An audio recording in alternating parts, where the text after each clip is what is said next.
you. Admit.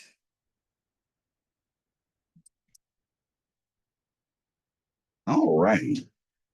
Welcome to Policing with Board over here. Ooh, got people rolling in. That's excellent. Welcome back to class. For those of you who might watch the video later, I'll just have a quick note, and then for those of you rolling in, I'll talk with you more about it when we get rolling into class. We're about 8 minutes out. Yeah, about 8 minutes out from class. We did not have class last week. I was sick on Monday. I'm not sure whether you guys got the announcement for that. I posted out in Blackboard, but for some reason it wouldn't distribute the emails that are supposed to accompany it. And so you guys may or may not have gotten notice of that. If you didn't, I'm sorry. I wish I had another way to reach you. But Wednesday we didn't have class because my first class in here on Wednesday last week was in the midst, I guess, of the transition between new systems, email systems or something, and some Google outage. I got locked out of my computer, like every university system that I have access to, all the way until like Friday afternoon. That's whenever I was finally able to get access again. And so that was fun. No, it was not fun. It's like, hopefully nobody's too mad about that. Whoa, it was crazy. Let's see. So this is policing. Let's say right here. What I need to do in here. I think I need to pop in some assignments, maybe an assignment and a quiz. All right, so here we go. Here. Oh, that is policing. I was looking at this morning. I don't want to pull out my notes.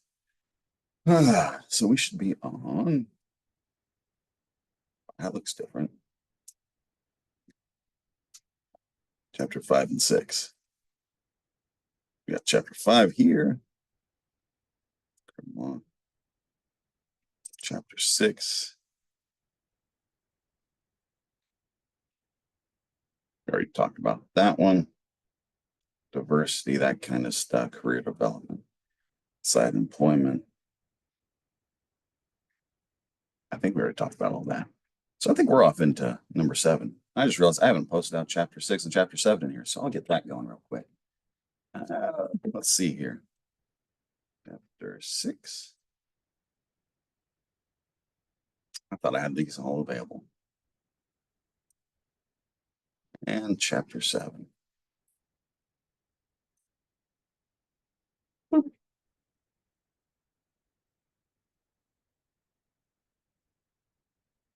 File.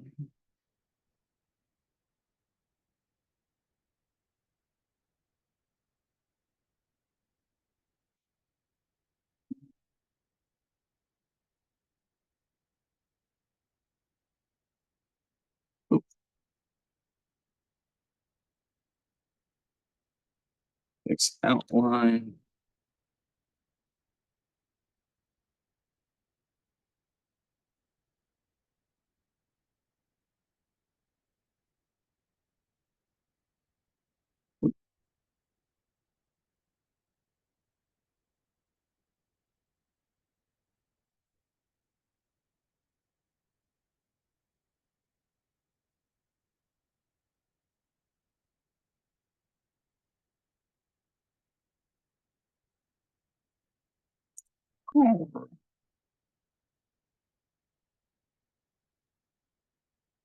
Yeah, this is where we were talking about. We're talking about policing, patrol, organization, delivery, foot patrols, hotspots. Oh, okay. So that's the one we're talking about, chapter 7. It did not save where I left off. I thought I'd been talking about this already. Let's also pop this in here, though.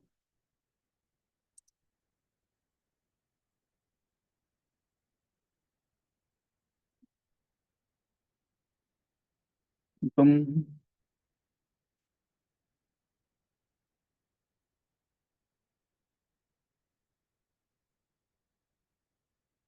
Download.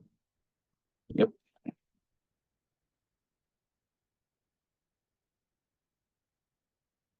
Download.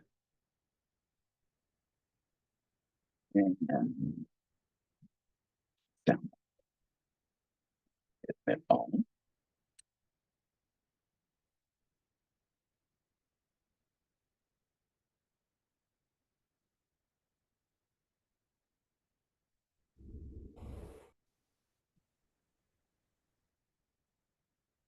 All righty, so that's 7. Look at 8 as well.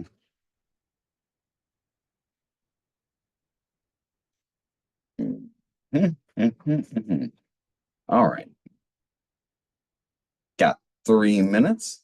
That's CL rolling in. Whenever class gets started, I'll talk about everything that's been going on. Get everybody up to speed on stuff. How are you doing today? I'm doing all right. How about you?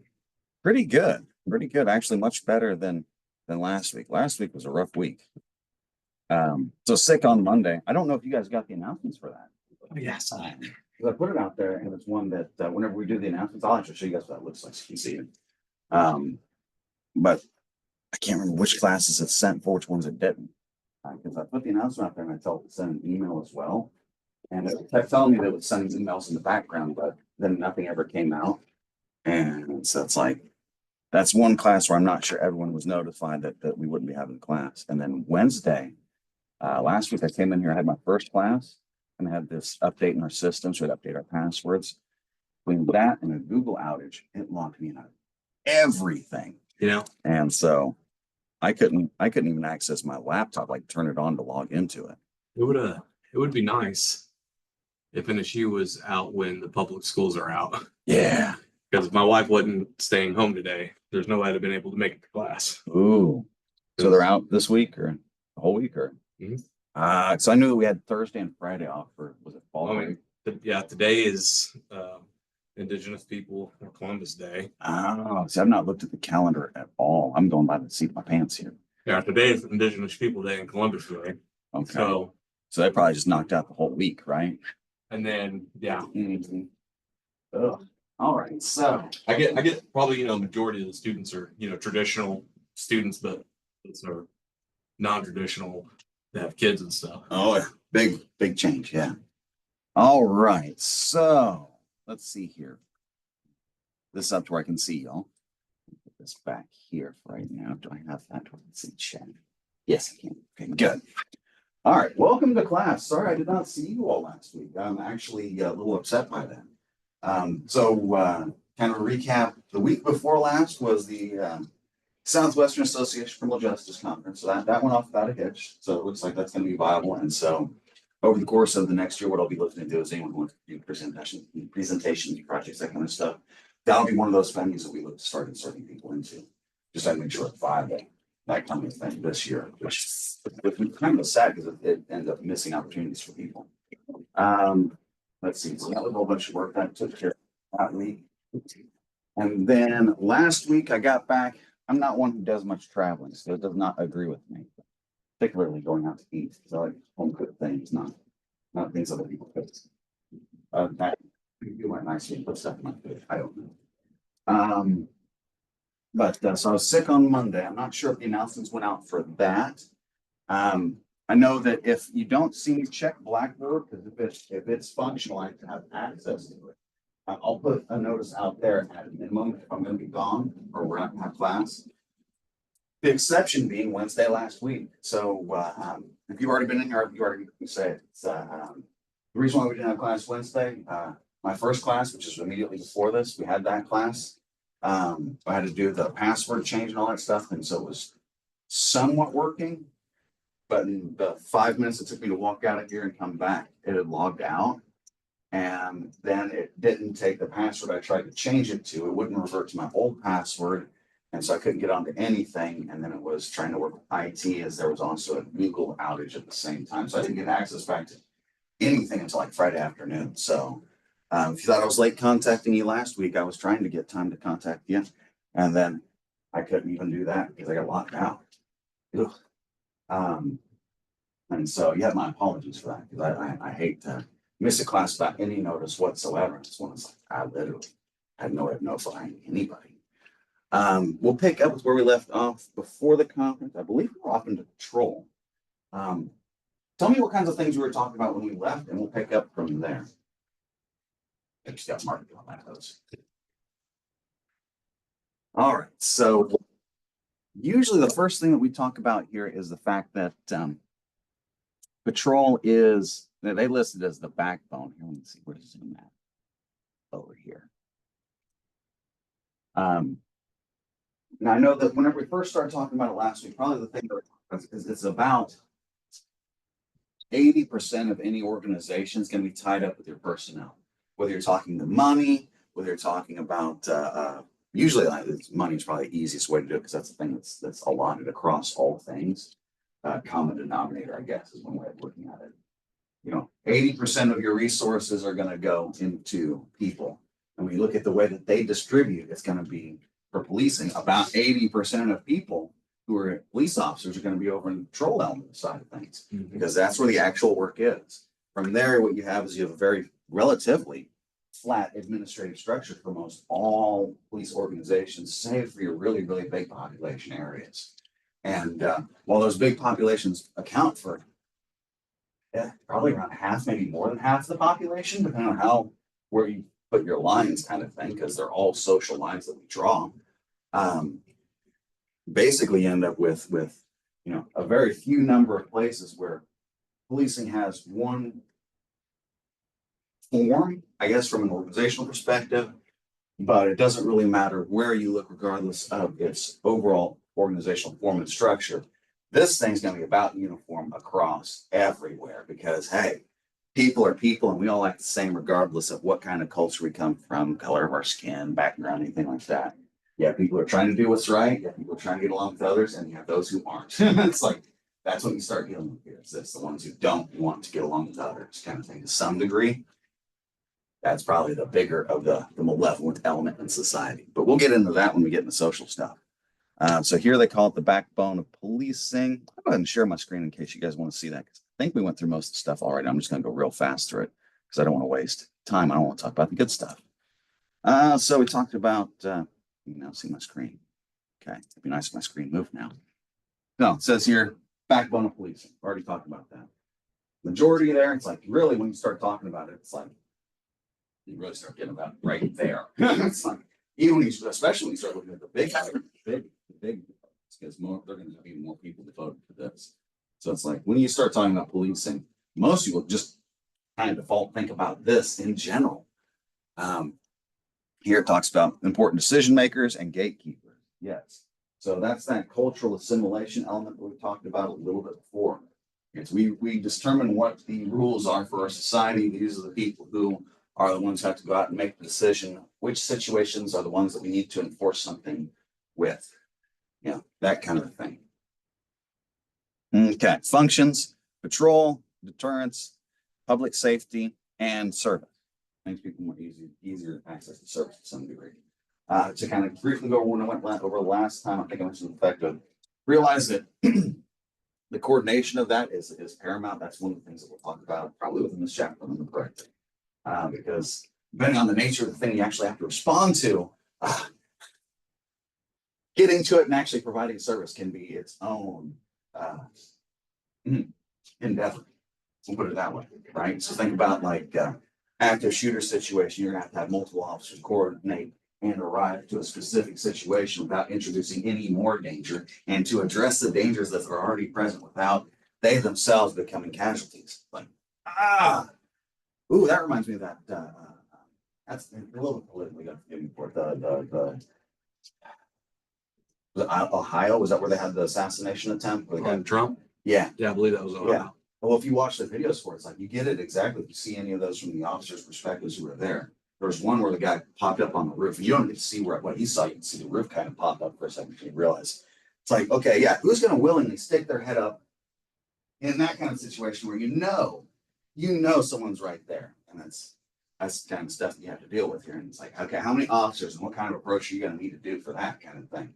It's like, ooh, complexities here. All right.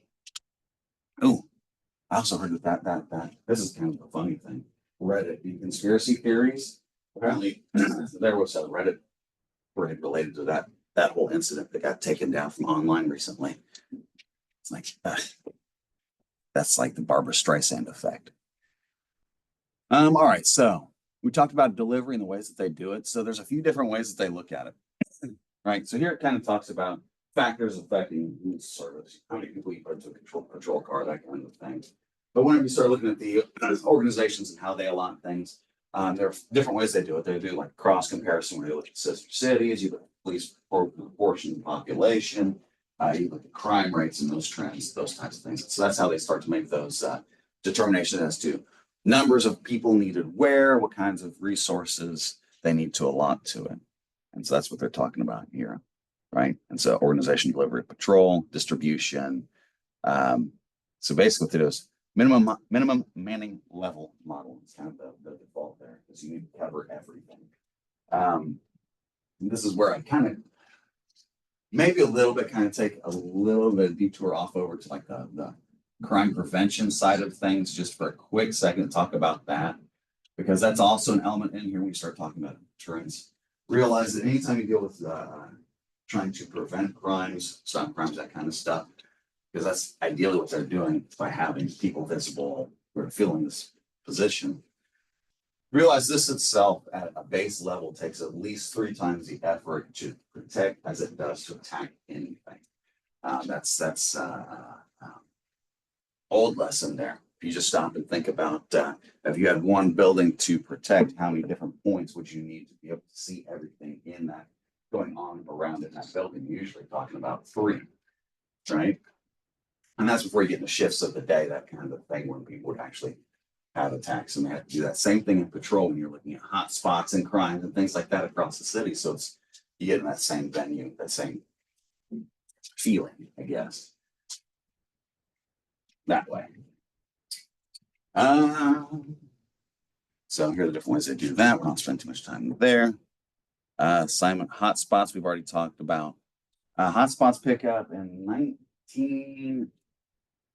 I want to say 1989. Sherman. I can't remember. I've got the publication of the, if you guys want to see it.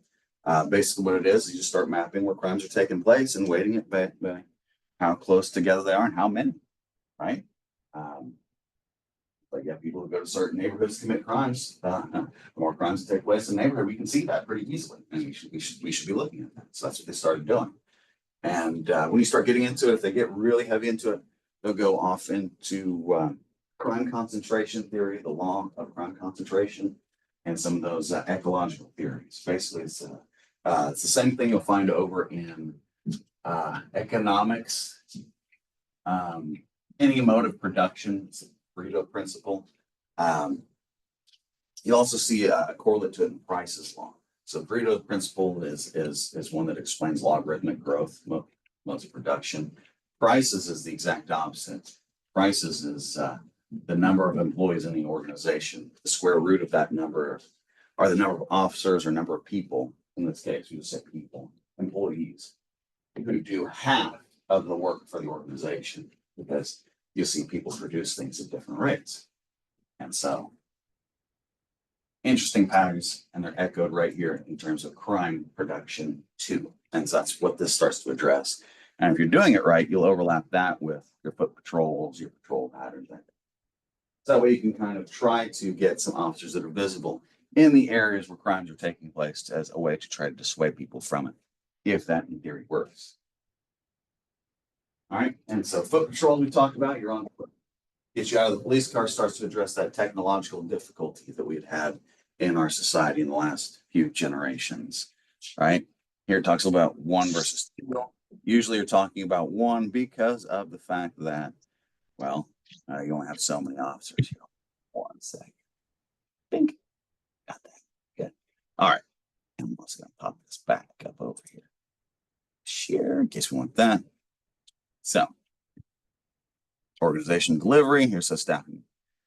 Yeah. On any given night, no officers available for main patrol beats. Yes, it's very, very expensive. To find out how many officers are on call at any one point in time, you'd actually be kind of surprised. It's like I can remember being in Little Rock, Arkansas. So that's an area where that city itself has a population that's I don't think it's quite, is it 300,000, something like that? So you're talking about over 250,000 people. And depending on the hour of the night, they might only have 3 officers that are on duty. And it's like, that's a really scary proposition to think you got 3 people right there. Should anything actually go wild, what is it? Could they actually function? Yeah. Can't stop any large group of people. Not by any means it'd be reasonable. All right. Here's where it starts talking about styles of patrol. So depending on the authors that he's into, there'll be different styles. This will be by some just a second. I think it's James Wilson. And so these are different ways they classify the ways that I guess you'd say employees look at their positions and what type of position that they're in. And so you'll see some of those perspectives here in a moment. Here it started out by talking about just individual styles in general, supervisory styles, that kind of stuff. So realize that everybody's got their own individual style, which can include, basically those who are independently motivated kind of thing is what you start getting at there a little bit. That red where it says officer initiated activities stuff. Supervisor. That's just giving general categories where you can find different types of styles. Organizational styles. Here are the ones from Wilson: watchman, legalistic, and service. And so the names there kind of reflect what they place as the primary objective, I guess you'd say, for policing. If you're a watchman, you're looking at peacekeeping. You're just watching, making sure that everything functions, right? It says without aggressive law enforcement means by default, it's more of a role of non-involvement, supervisory in nature, but not directly involving unless necessary. So that's why it says without aggressive law enforcement. Legalistic, aggressive, that kind of thing, right? You have a rule book, make sure that everybody follows it. If they don't, you can use it. It's like you can use it. Service style, that's where you start getting more towards those that have the, what do you call it? Often called social work, that kind of perspective where it's maligned. It's like, well, it's a very valuable service. It'd be like talking about child caretaking acts that used to be performed by the police 100 years ago. It's like, that's what they used to do. Of course, 100 years ago, it wouldn't be uncommon for you to mail your kid through the train station. It's like the world's changed. But there's some good stuff there. All right. Here's where it starts going into, I'm surprised it didn't break out all the different. No, it didn't, did it? It just jumped into Sarge. That's weird. Okay. Well, I guess it's going to single out just one level of the administrative structure and focus on sergeants here for a second. So realize that there's a number of levels here.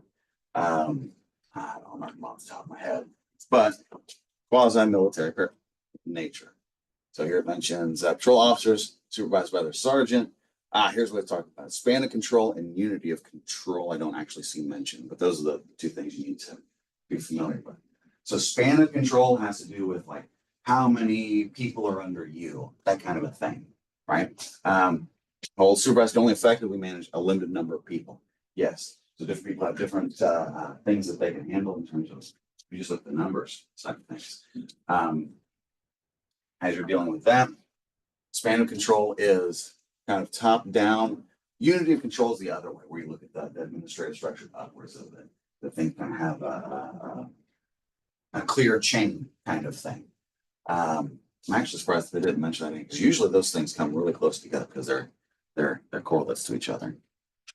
Improper span of control: if you cannot keep in touch regularly, respond to critical incidents, that kind of stuff. General standard is 1 to 8, which is kind of funny because if you think of the short-term memory for things for people with 7 plus or minus 2, so you're right in that threshold. Same thing with telephone numbers. It's like how limited we are as people. It's pretty funny. Okay, communication. So here's where we start getting into some of the like dispatch and that kind of stuff. So this stuff is really interesting because it's not the side of policing people usually think about. The communication side is actually the more sensitive side. It's more important in a lot of ways, not easy to do. So here it starts talking about 911 communication centers. basically what it says here, citizen dominated. That means most of your dispatch persons are going to be civilians, not going to be officers. Probably two things to talk about there. One would be the certification processes for these positions. Most positions have some type of licensure or certifications associated with such. On the organization side, they do that as a way of gatekeeping. The same things like educational degrees. There are some positions they put that on there as a way to keep people out who don't have the abilities to. This one they have training for specifically that addresses how the systems work, that kind of stuff. And so most positions are like that, particularly over policing. So keep that in mind.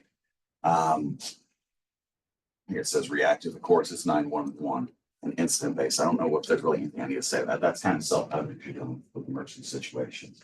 Okay, so if you stop and think about emergency situations, think about the nature of communication, the available information, and how hard it is to acquire valuable information for the situation you're dealing with when you don't know the situation and you're getting it third hand. It's like that's the kind of the nature of a communication triangle here. Is you've got multiple parties involved that are trying to be coordinated from another point in space and time. This is basically what you're dealing with there. And so it's a difficult thing. This next slide, I think probably give you so it gives you a little bit of a flow here. So it's like, if someone calls, there's someone behind a computer, maybe, of course, we'll be behind a computer these days. At which point in time, they're putting in your information, the information that came up with your phone call. They're gathering as much information they can to get it out to people who need it to be able to respond to you. And time is of the essence. So efficiency and effectiveness are key.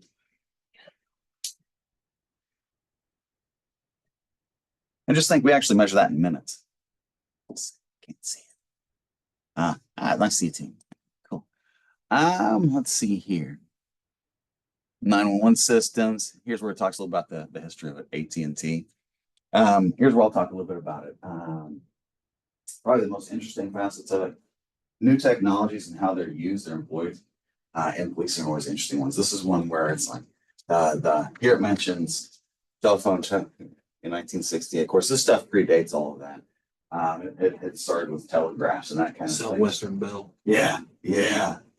And so it's like those most important cases are going to come out of like the 1920s Prohibition era, all the way into like the late 1960s, early 1970s, where it's going to be things like originally, because the communications left your house, they're not trespassing, so it's free to grab. It's like I'm just standing outside your house listening to you outside of your window as you're screaming. Not quite the same thing there, though. So it took them almost half a century to recognize that. That's technology coming in there. Let's see. Great increase of calls for service. Yes. Okay. Just think about that from both sides. The number of calls that come in massively increased because now everybody's got a phone, of course. And now if you think about cell phones and that kind of thing, everybody has a phone all the time. On the positive side, you have an emergency. A lot more people survive, but also generates a whole lot more work. And that's the whole reason why this whole system exists, because that's the work that needs to be done. Okay. Next one. We're going to talk about the operators. Yeah, they're going to talk about stuff we've already been talking about. Exercise tremendous discretion. Only about half the calls result in dispatch of the officer. Yes. Usually it's problem solving, that kind of thing. You have a complaint or something like that, wrong phone number. There's actually a few things to talk about here in terms of policing, communication, processes, that kind of stuff. So one, you have to realize that most people are not familiar with policing, so they won't know how to interact with it. Probably the best example I've ever heard of that was it was an academic. I actually wrote kind of an article outlined their experiences dealing with, I think it was a stolen bike or something like that. And with that, it was calling into their non-emergency line, getting redirected to a few different departments, a couple of them incorrectly, getting hung up on a few times, having to call back and figure all that out. So you have that side of it. On the same side, you're having the people here, they're people too. And so you want to hear the kinds of stuff that comes through there. One, you just have to think about the types of incidences that they'll be exposed to. Two, emotional responses to people in stressful situations, right? And so think about that discretion there of when you should continue a phone call, or if you have the discretion to end a phone call when you're dealing with this thing, right? That discretionary decision to end a phone call, terminate a phone call, and you're dealing with emergency services. Like that's, like you find a whole bunch of lawsuits related to that kind of stuff, right? So it's an important thing. Know what your discretion is, but always use it appropriately. Dispatcher, yeah. Patrol officers receive information. That doesn't really tell me anything. Operator, citizens, interactions. Here you go. So here's where I start talking about those things. Those a little bit more in detail. So, think about it in terms of like de-escalation. Right? One of the worst things you can tell somebody who's worked up is just calm down, right? Particularly if you're patronizing about it, right? And so think about the interactions that can happen here with someone who's in high stress. And this communications person is trying to pull out high detail information, right? That's not going to be easy. There are a lot of conflicting roles there, and they've got to navigate that. All right. Next up, systematic study patrol, observational studies. I'm trying to remember each of these things. Okay, so first off, the history rhymes, repeats, really what it does, same problems. Let's see, project on policing neighborhoods, police search, presence commission on crimes. Actually, I can't remember each of those.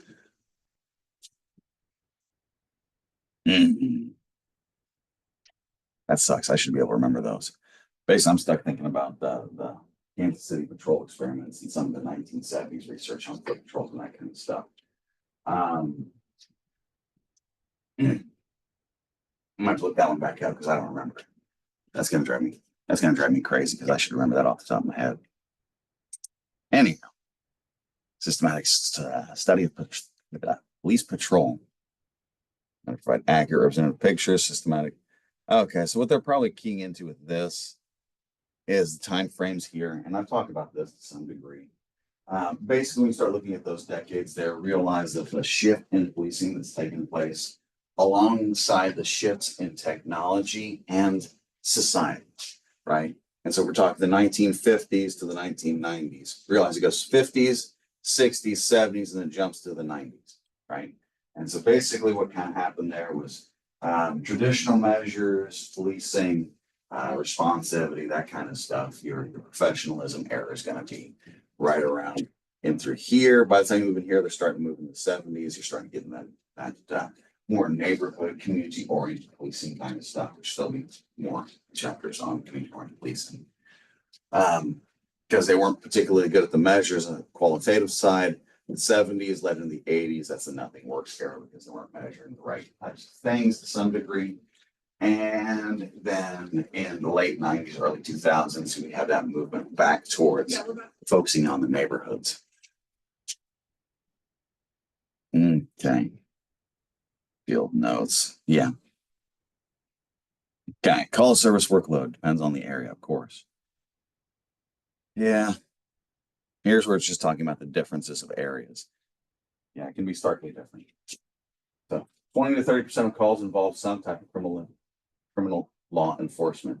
Most are order maintenance service calls. It's going to be a complaint about the noise. It's going to be a complaint about something else. It's not going to be the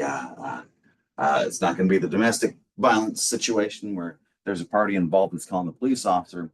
It might be that noise complaint that you've had the third one in a row. This is the one where it's no longer a fun time, it's a bad time. That kind of here when they start talking about some of those traditional measures next is what it looks like they're doing. They start talking about response times and that kind of stuff. So first thing to identify here is discovery time, because that's kind of when you start that stopwatch, right? When is it discovered? It's discovered by the officer, discovered by someone calling it in, and then from there, that's where the word, the stopwatch kicks on, and they start to determine, your response times overall, right here. So how much time elapsed between the actual crime itself and the time that it was discovered by somebody. After that, it's got to be reported, right? That's assuming it's not found by police officers. Between that, you got dispatch contacting the patrol officer who's going to respond. You have the person who's giving information to dispatch that they've got to sort out. And so that's going to add a little bit more time, right? That's that process. Travel, everyone knows what that one is. And out of those factors, there's only one that they can actually control. That's travel time. Yeah. So just as luck would have it, you might be in the area or you might not. All right. That's how that works. Here's going to talk about some of those reasons for delays, because that's usually something that is a significant one. That time frame between the crime taking place and it being reported is a significant factor in determining whether or not it's going to be solved. Right? Just like the amount of information to the officer responding officer, the amount of information they can acquire is also one of the most, if not the most significant determinant for conviction, like arrest and conviction. Reasons they might delay: did a crime actually occur? Right? Your bike went missing. If you don't ride that thing every day, how long is it going to take for you to notice? Right? Oh, maybe it's a serious one. I got home and someone had kicked in my door. I'm really uncomfortable. It's going to take me a minute to process what's going on. Right? That kind of thing. A lot of people do this right here. They'll call someone else to kind of check in. What do I do here? I don't know what to do. Then there's the decision. Do you actually want to file a police report? Because sometimes that takes time. There are reasons not to. Most people never talk about that. They'll be like talking about self-defense and police reports. If you had an incident where you had to effectively use self-defense, if you then file a police report on it and that person was an actual criminal, they'll now be watching to see if you filed a police report, because then they'll have all of your contact information for whatever it was that they were originally trying to do. Now they can target you better, right? That's the kind of stuff you deal with sometimes. So there might be very legitimate reasons you don't want to. The other one's because the telephone's not immediately available. That one's less of an issue these days. Project Policing Neighborhood State Routine Police Work. See, I keep thinking Project Chicago, Project Neighborhoods. That's why I can't remember that one. So I can think of the Chicago. That's not the same thing. Chicago Project Neighborhoods is a different thing. That's on the research side, and I can't remember that at all. Okay. Aspects: spend more than 20% of their night on general patrol, 15% traveling locations. Where's the rest of the time go? Relating duty? No, it is. Officers delay reporting the completion of a call. Why? Because if they're undedicated, they need to get back on the road and they're for more work, that kind of thing. Sometimes you want a little bit of a break. It's like they mentioned it at other points in times. I can't remember if we talked about it already. The nature of policing, how it's all or nothing sometimes. It can go, and then just stop and wait. That kind of thing. And with all of that, this is one of the ways they try to balance that out. Like, yeah, I want to be running some. I'm going to just slow down for a minute and just take a minute because that one was rough. That kind of thing. High-speed pursuits. Everyone knows what that is. So, until recently, patrol officers had complete discretion to initiate a pursuit. Notice it said to initiate, right? Now you have to have the permission to initiate. I think whenever we're talking about use of force in here, it's like before Tennessee versus Garner, if you're a fleeing felon, they could use deadly force to stop you, right? Fleeing the scene was a lot, well, I wouldn't say it's a lot less common, but it was anecdotally less common at least, right? With this, what happens now is chases can be terminated because of the danger they present. Realize you only started the chase in the first place because of the danger they present. So you kind of have a paradox there. A lot of departments now have it to where once the suspect gets up to a perceived rate of speed, they terminate the chase. So you just need to go fast enough. What does that doesn't just increase the amount of danger in the situation, right? It's like, we don't care if you have a gun so long as it's of a significant caliber. What? That's kind of what's going on there. And you actually have to, in a lot of places, you have to call and get permission to initiate the chase first. Like if you have to call and get in some places, if you have to call in and get that permission first, it's going to be not a whole lot of places like that. But yeah, how far down the road are they? Yeah, Yeah. Now, here's what I start talking about Kansas City Preventive Patrol Experiment. I want to say we talked about that in here, but I might be confusing that for methods. Basically, what happened here, and they've repeated this in a few different places, and basically they get mixed results every time because you're dealing with people. They took the city itself and they divided it into different areas. One where they increased patrol, one where they kept it the same, one where they removed all patrol. And so what they're trying to do is they're trying to test whether or not crime was affected by those changes over time. The original one, they didn't find an effect. Some of the repeats, they did find some effects. I can't remember exactly how it parsed out. But basically what ended up happening here is, I'm not going to talk about it. They might get into this little blurb in the next slide. Findings challenged the assumptions on routine patrol, did not reduce crime, lowers did not. So it didn't even talk about it. It was a massively flawed study. And it's like, it's the best we could do at the time. I mean, we could do a little bit better now. Here's how it was flawed. The officers involved, they know what's going on, and they have a keen desire to see services provided the areas that need it. And now you're identifying areas that need service that you're not giving service to. So depending on what station I'm being deployed from, where I'm going to, I'll pick what pattern, what streets I need to get there. And I might cut through some areas that have no patrol with my lights going and all that to send out a nice signal. Hey, we're still around, right? And so there was a lot of that kind of stuff going on where it's not paying attention to the patterns they're going through, purposely turning the lights early to send that signal because they want people to know they're there because they don't want crime to occur. And so questions on just how well that study was done, because you're going to have those significant issues. So the fact they didn't find anything doesn't mean that there's not anything there to be found. It just means we're not always the best at finding stuff.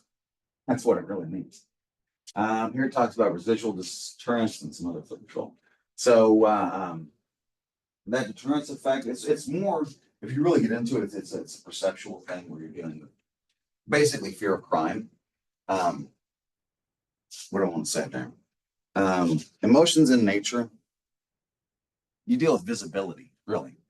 That police officer's visible in some way, shape, or form.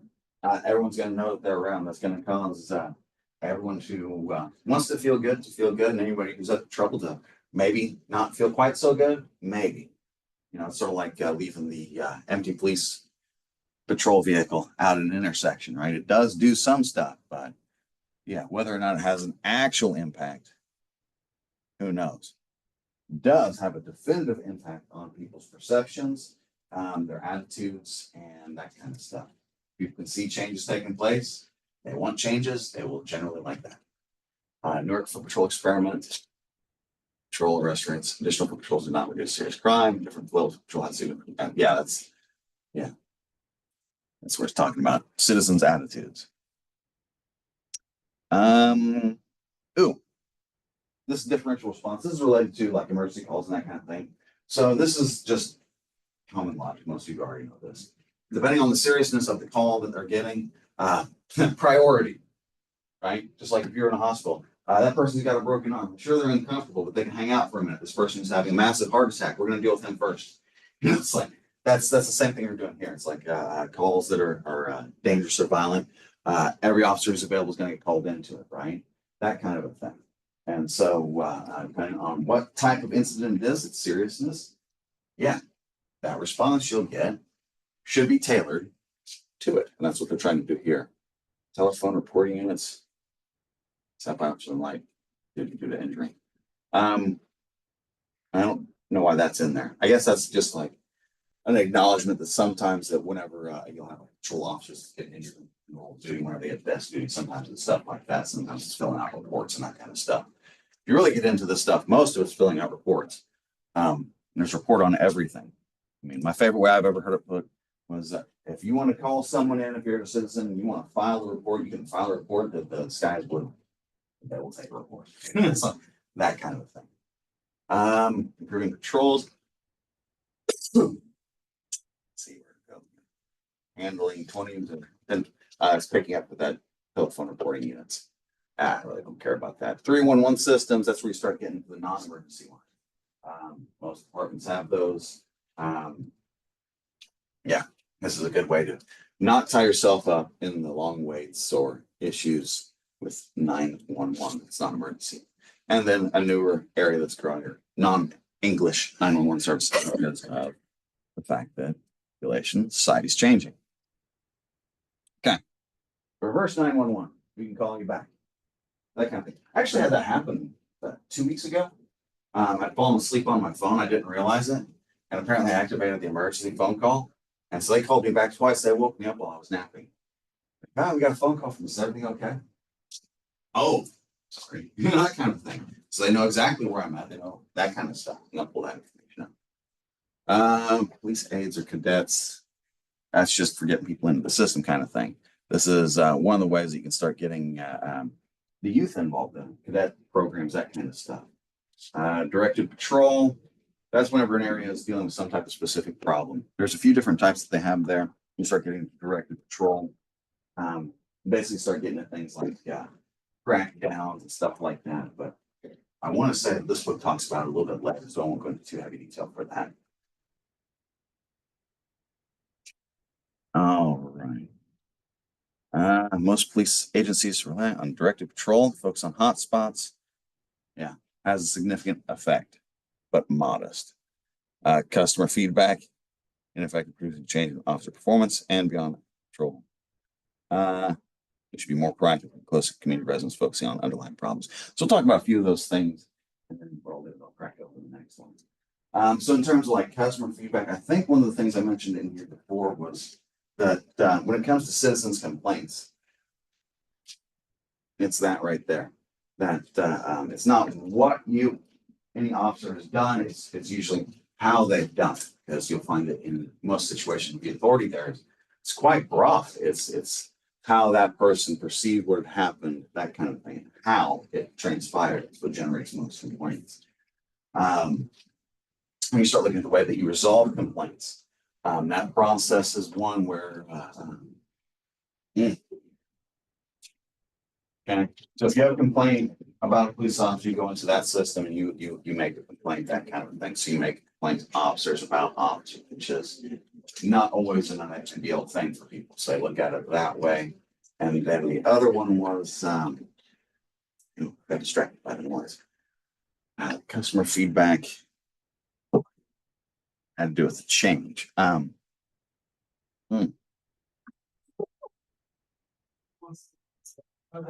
So if you take like that same process I mentioned related to finding, like you're gonna file a police report or inquire about a police report about a stolen vehicle, you have to know what department got live. You know, what kind of structure do they have in place? What department do I need to contact that actually handles these kinds of issues?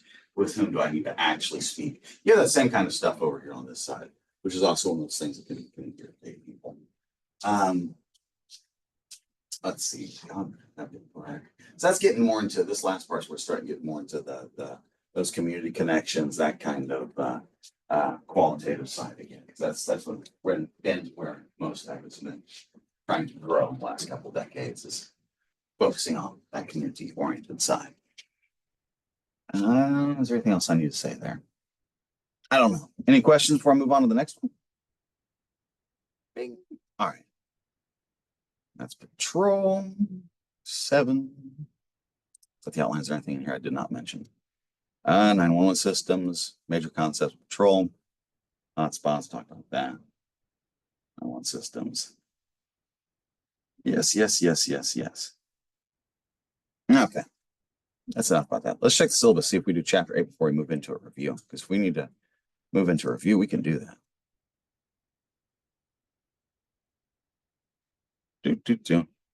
Yep, we have one more chapter to do. And so let's go ahead and pull that up then. Maybe. We got 9 more minutes. We can take a look. It's going to be the same one as what I used last semester. That's going to be under here. Yeah. Accelerated. I hate accelerated classes. I like the fact that they're available, but I'm not. I actually have already downloaded. Even better. Let's do this. Give me one of those. Downloads. 8. Start here. And we'll also do this one. Pink. Order, maintenance, and peacekeeping. Ooh. Okay. So that's a little bit different than what I remembered. First, let's look at the outline, see what they have to say there. Chapter, where'd it go? No, I just clicked it. There it is. Okay. Role of order maintenance, study relation, drunk driving crackdowns, instances of drunk driving. So start moving this fast. Prevalence of domestic violence, discussions of response to domestic violence, prostitution, laws, mental illness. So we're starting to get a little bit more into society. The reason why it does this, it takes that aspect of it is this is on the low end of the spectrum in terms of well, the types of behavior, the types of incidences that police encounter. The peacekeeping stuff is typically your less serious types of crimes, but whenever you start really getting into it, with the way that incidences develop, probably what I want to talk about there is the ways that you identify criminals. If how many of you have actually read police reports? Like I've read, I'd say more than a dozen police reports. I know you would have. If you have, sound off online in the chat so I can have an idea for that. Because if you've read more than like 12, you'll know what I'm talking about. If you haven't, then what I'll do is I'm going to talk about that. Basically, what you'll see is that you have the two major divisions for the types of police police instances that take place, right? You have the ones where there's been some type of call where someone else has been involved, and that gets that thing going, right? You also have the ones where it's like, hey, oh crap, I encountered something I did not expect, right? That kind of thing. And sometimes you can also have that over here. It's like, yeah, you've got that. But typically what happens is particularly, like definitely here and a little bit here too, what you'll have take place is whatever actually gets you called in, there's going to be something that's like nothing. It's going to be something really, really small. And that's what's going to get somebody's eye, somebody's attention. And because it got somebody's attention, now they're poking you if it's a call, right? So if it got your attention, there could be any number of things. Like there's the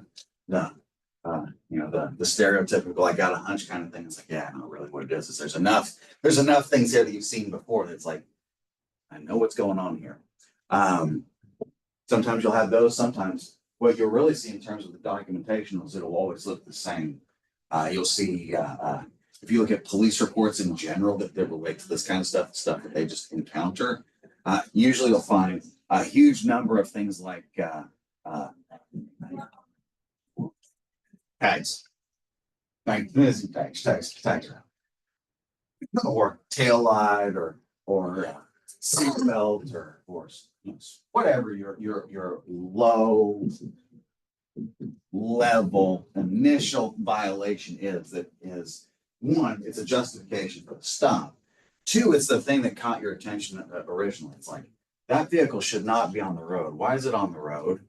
Oh, as I'm looking at it, that's because it's a mobile meth lab. It's like, there you go. It's going to start out with something like this, and then it's going to be, okay, here's your additional charges, and they're just going to keep going. So you'll see, if you look at very many police reports, you'll see that most all their police reports are going to be like this. There's one thing that's low level, right? Maybe a couple, but every now and again. So if you've read probably about 12 of them, you'll have at least one that'll pop up, and it's like, holy crap, what was going on with that? Right? Where it's like, yeah, I mean, it was the tags and the speed and the guy you pulled over, but you got someone tied up and stuff in the trunk, right? You got a gun up front, you got drugs in the vehicle as well. What in the crap's going on there? Right? You're dealing with the actual bad elements of society. Well, it's like the OHP officer, the one that pulled over Timothy McVeigh. He was driving that like yellow Oldsmobile or whatever. Wasn't the whole reason why he pulled him over, because it was either a brake light was out or because like an expired tag. And he pulled him over, was just literally going to be just give him a warning and be like, hey, your stuff's out, get taken care of. And literally Timothy McVeigh was like, you caught me. Yeah. Or like the number of incidents that go the other way, where it's like you don't know what you're pulling into, and it's like that person's been on the run for a while, right? And it's like, that vehicle is actually stolen. It's just not been reported yet. And you got a gun in your face. You know, it's like that kind of a thing.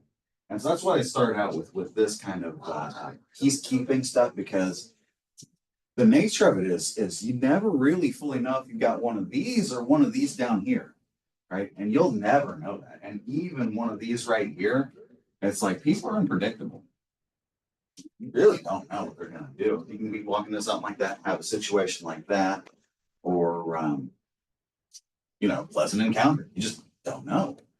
And so there's a little bit of alertness that has to be, a lot of alertness has to be constant. And so you have to manage that a little bit while you're dealing with all of these other things. And the reason why they talk about you know, drunk driving, domestic things, is because those are ones that are pretty common.